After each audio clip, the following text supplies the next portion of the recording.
We break down Season 2, Episode 6 of Undercover Billionaire with Grant Cardone. Let's dive into it.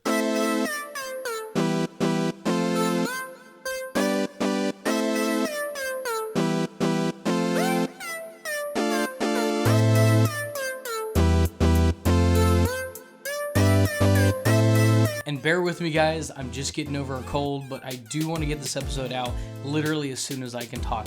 If we're just meeting for the very first time, my name is William Dauria. I'm also a real estate investor like Grant Cardone, just on a smaller scale for now. Okay, so day 29, they're still working on the promo business and the large apartment complex purchase. Grant and Matt, remember Matt is the gym owner, gets in Matt's RV and then they go drive to the apartment complex where Grant does what he does best, and he's looking over the apartment complex before he decides to make the offer. It's 154 units. They're asking $10 million, but Grant says if he can get in, he can raise rents by $200 per door. He thinks he can come out by profiting $2.5 million on this deal. At this point, he's looking for business partners to raise the capital because once he makes an offer or a letter of intent, he has to put down 2% of the purchase price. Basically what a letter of intent is, it's just that. It's saying, hey, I want to purchase your building.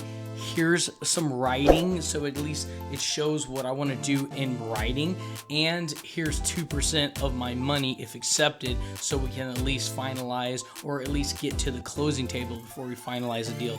Plus, in the middle of that, there's going to be a lot of inspections, maybe some possible renegotiation, and also your due diligence on the buyer's part. So he is working on his pre-due diligence. Once the offer is accepted, then he's going to go into deep dive due diligence. And during that time, he's going to be at the same time collaborating investors together in order to make this deal happen. But he came to the table and decided to put a letter of intent in for $8.75 million. And this was on day 30. Now, the 2% is going to come out to approximately $200,000. Now, that doesn't have to be raised off of one investor or 5 or 10. It can be a handful of investors. However many that needs to be in order to get to that 2%, at least so you know he's serious as far as a buyer. So he makes this offer of $8.75 million, and you might be saying, okay, he's only talking about putting 2% down. How is he getting financing? He's literally going to go to investors like step by step. He's going to just get the letter of intent money to you, and then before he closes, before he's finally able to buy the property, maybe in 30 days, 60 days, at that point, he's literally going to source the investors to come up with the entire funds. However, if you can come up with a good deal, investors will invest. If you can show them, they will be making a good return. It doesn't matter if you are coming out of pocket yourself or not. If you can find a good deal, you can put it together with investors, you can make money as well. And at the end of day 30, he talks about the next day, he's going to be working on the promotional company. Okay, so day 31 starts off by saying they've actually got the offer and the seller acknowledged that they have the offer for their consideration. Grant then says, I want to get between 10 and 20 customers in my promo business in order to really get this off the ground. So he starts cold calling. Now, if you haven't done cold calling before, it is much more difficult than the gurus on YouTube or the internet for that matter actually make it sound like. I've done cold calling. I've done cold calling for real estate. I've done cold calling other places, even through my own companies. It is a lot of work. It takes up a lot of time. And Grant Cardone is no different. Matter of fact, by the end of the day, he was expressing his extreme frustration with the process. He says, dude, I'm Grant Cardone. Nobody ever turns me down. But being that he can't express and tell people who he actually is devastating, and it's crushing him. It's basically bringing him from Grant Cardone and his name to where everybody else cold calling is.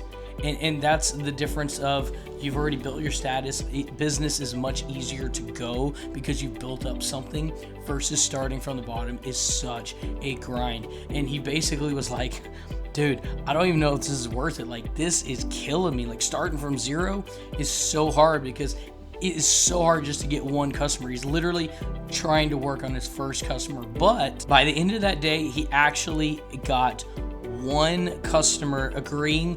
Well, first off, they actually answered the phone. He left messages a lot and then no answers at all. But he actually got a hold of somebody, a business owner, and he actually made an appointment for the following day, which is a huge plus. And then he said instead of 10 to 20 clients, because of how this is going, he upped his goal to 35 clients just in case some started dipping out at the last minute. Okay, so day 32, he meets up with his first potential client for the promo business. And they made custom face masks and also custom like casts, which were really cool. They were 3D printed and they actually like scanned your arm to actually make like a perfect fit. So it was a very, very niche business, but in a good way because there is a need for it. And if you can find a niche with a need and you can fill that need, you will also become successful. However, in this particular meeting, Grant says, look, he was talking to the business owner, I need to know what your expectations are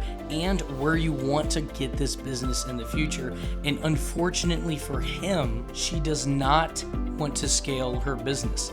I know what you're thinking, right? As a business owner, why in the world would you not want to scale your business? She says, I like the pace we're at. I don't want to scale. I'm much more interested in selling the company than building the company. So she was obviously in a much different place than most businesses are, which was extremely frustrating for Grant because at that point, he doesn't have a leg to stand on because she already has clients that are in a hospital actually that are giving her steady business. She actually mentioned she's never paid for advertisement ever, no advertising ever, and she doesn't want to start. So unfortunately for him, it was just a super, super rare occurrence that this business just doesn't want to scale at all, and really unfortunate for him. Okay, so day 33, it's the last day of this episode, starts off by saying he feels really, really, really off his game. He was like, dude, I need my family here, but I know if my family is here, then I'm not gonna be able to focus, and he's really torn between this. And he's actually saying that he's debating on even finishing his 90 days and he doesn't want to be there. I mean, like, if you were in his situation, if I was in his situation and things were going that way and you're basically, a third way through and you're still getting shot down, you don't have any clients, I mean, I can understand his frustration because, we're all human. Sometimes we get better breaks. Sometimes we get, just our butt kicked, basically, right? He's getting his butt kicked, at least up to this point. He had to deal with the COVID, and then he had to deal with, him actually getting it, and then in quarantine, eating up his time, and then they had to stop the filming, and him had to go back and then come back and restart. I mean, like adversity is like he's going through it like hardcore, and he can't use his name to build up his business because that would basically be too easy. So he's really getting the brunt of this, and on day 33 he is really kind of just pouring it out, saying, look, I don't want to be here. Of course he's doing it and he didn't leave. We'll see if he's there for day 34 or next episode. But and then he goes to say that his 10x business, his actual Grant Cardone 10x growth conference and all those kind of things are actually on the line because of this 90-day challenge. Like, if he can't complete this 90-day challenge, not just complete it, but complete it and make the $1 million valuation, he will feel, and his business will feel like a failure. He was basically saying, like, dude, I'm not the 10x man if I can't even complete the goal myself, right? And it's a really hard and not unattainable goal, but it's a really, really difficult goal. I don't care who you are. If you have to use a different name and you have to start from scratch and you're basically winging it on who you're meeting and who you're talking to and the contacts they have because you were just dropped off by foot or basically a truck with $100, you can't go very far, right? You're really working your sources in that local area, guys. Hey guys, and that was it for this episode.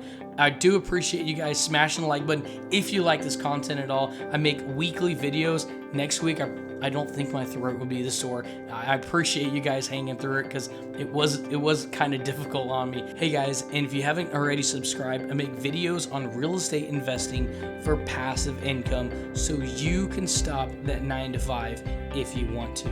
And make sure you hit the notification bell. I make several videos on this per week. I love entrepreneurship, so this is definitely fits my niche. I like Grant Cardone. I think he does great with the big commercial and the apartment complexes. I'm looking to buy an apartment complex myself, so this is super interesting to watch and motivational at the same time, and I hope it comes across and you guys are enjoying this videos as well. And until next time, I will see you on the next one.